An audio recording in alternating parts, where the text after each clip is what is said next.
To be honest, there is no cause in this node because I'm not able to see any valve and all this thing.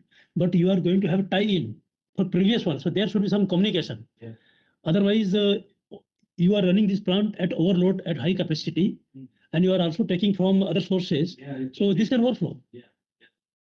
I think we can capture here, and then we can make our recommendation, update the SOP for communication, Yeah. so that they don't get overflow and more due to more flow Okay, here. you mention is in the recommendation, Yeah. and you check whether it is. Good point, there is good point. a No, it is already part of the project. Like, No. I think No, good no, point. I am asking to mention this.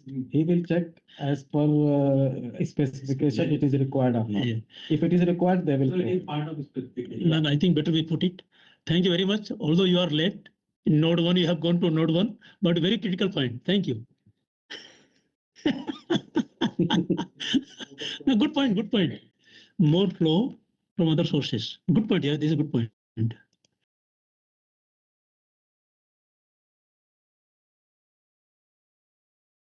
Overflow potential flow.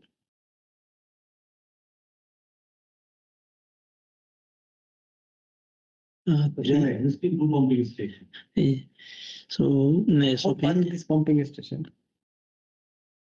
This existing pumping station, no? 1,400. Roughly 1 kilometer. So I'm saying update the SOP for communication, Yeah. right? No, voltage should be provided for the signal, right? Signal, I don't know. Then they need to have instrumentation there. How Then you have interface. if Yeah. instead of it,